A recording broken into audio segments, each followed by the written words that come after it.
ഞാൻ Francesca Edward. എൻ്റെ കൃഷിത്തോട്ടം ചാനലിലേക്ക് എല്ലാവർക്കും സ്വാഗതം. ഞാൻ ഇന്ന് പറയാൻ പോകുന്നത് എൻ്റെ വീട്ടിലുള്ള ചീരയെ പറ്റിയാണ്. ചുമന്ന ചീര അത് എങ്ങനെയാണ് നടേണ്ടതെന്നും അതിൻ്റെ ഗുണങ്ങളും അതൊക്കെയാണ് പറയുന്നത്. നമുക്ക് ചീര കാണാം. ഇതാണ് എൻ്റെ ചീര, ചുമന്ന ചീര.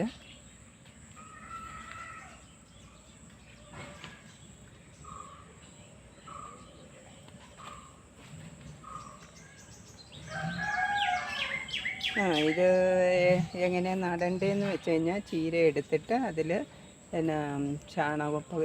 മണ്ണും ചാണകവും കൂടെ മിക്സ് ചെയ്ത്, മണ്ണിൻ്റെ കാൽഭാഗം മതി ചാണകം മിക്സ് ചെയ്ത് അതിനകത്ത് ചീര വിത്തിട്ട് ഇച്ചിരി DDT ഇടുന്നത് നല്ലതാണ്.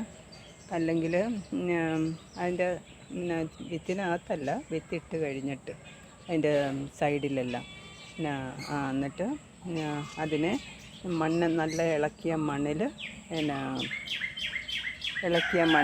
അതിനെ ഇടുക, വിതറുക, എന്നിട്ടൊന്ന് ഇളക്കുക.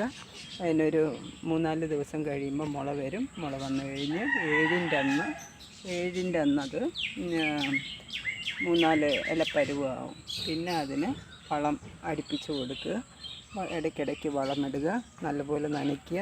നല്ല വെയിലുള്ള സ്ഥലത്തായിരിക്കണം നമ്മൾ ചീര നടേണ്ടത്.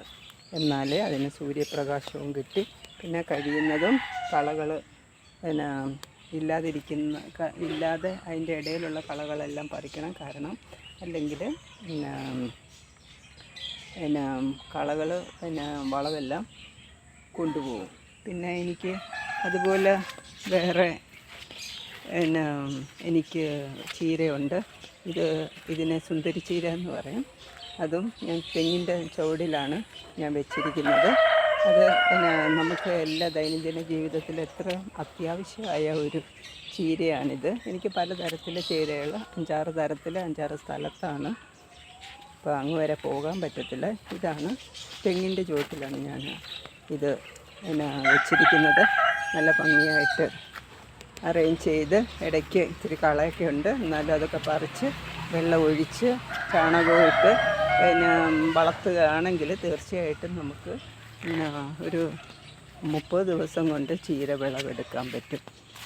ചീരയാണെങ്കിൽ നമ്മുടെ ദൈനംദിന ജീവിതത്തിൽ ഒത്തിരി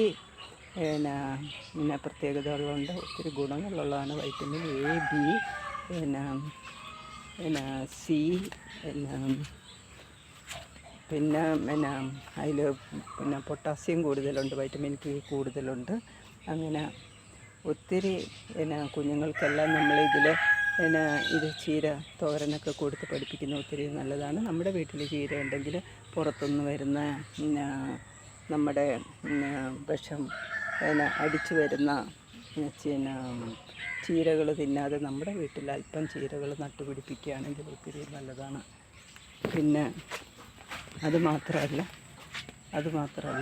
പിന്നെ ഇതിൻ്റെ ഗുണങ്ങളെന്ന് പറഞ്ഞു കഴിഞ്ഞാൽ ഒത്തിരി എല്ലാ ദിവസവും നമുക്ക് ഈ ചീര കഴിക്കാം. പിന്നെ അസുഖമുള്ളവർ, ബ്ലഡിൻ്റെ ഈ ഹാർട്ട് അറ്റാക്കൊക്കെ ഉള്ളവർക്ക് അത് ഉപയോഗിക്കാതിരിക്കുന്നതാണ് നല്ല. ഇത് വിത്തിന് വെച്ചിരിക്കുന്നതാണ്, വിത്തിന് വേണ്ടിയിട്ട്. അപ്പം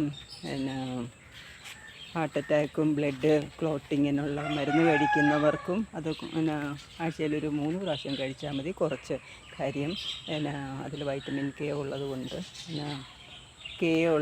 അത് ക്ലോട്ടിങ്ങിന് കൂടുതൽ ഉപദ്രവം ചെയ്യും. അതുകൊണ്ടാണ് ഒത്തിരി അത് വേണ്ട. പിന്നെന്ന് വെച്ച് കഴിഞ്ഞാൽ ചീര തോരനായിട്ട് കഴിക്കാം. ചീര നമുക്ക് കടലമാവിൽ ചീരയിട്ട് ബോളായിട്ട് ഉണ്ടാക്കി കഴിക്കാം. ഒത്തിരി സവിശേഷതകളുണ്ട്. എല്ലാ ദിവസവും ചീര കഴിക്കുന്നവരുണ്ട്. എന്ന് വെച്ചാൽ കുഞ്ഞുങ്ങൾക്കൊക്കെ വളർച്ചയ്ക്കൊക്കെ അത് ഒത്തിരി നല്ലതാണ്. അപ്പം ഇതിനെപ്പറ്റി എല്ലാവർക്കും അറിയുന്നതാണ്. ഞാനതുകൊണ്ട് കൂടുതലൊന്നും പറയുന്നില്ല. വർഷത്തിൽ എല്ലാ ദിവസവും നമുക്ക് നട്ടുപിടിപ്പിക്കാവുന്ന ഒരു കാര്യമാണ് ചീര. എല്ലാ ദിവസവും നമുക്ക് കിട്ടും. അതിന് ഇന്ന കാലാവസ്ഥ അല്ലെങ്കിൽ പിന്നെ പിന്നെ ഇന്ന സമയത്തെ ചിലതൊക്കെ നമ്മൾ നടുകയുള്ളൂ, അതുപോലെയുള്ള പ്രശ്നങ്ങളൊന്നുമില്ല. അതുകൊണ്ട് എല്ലാവർക്കും ഈ വീഡിയോ ഇഷ്ടമായെന്ന് കരുതുന്നു.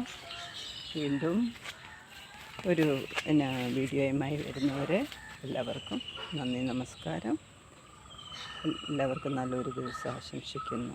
Thank you. എൻ്റെ മൊബൈൽ നമ്പർ 8547577169. സബ്സ്ക്രൈബ് ചെയ്യാൻ മറക്കല്ലേ.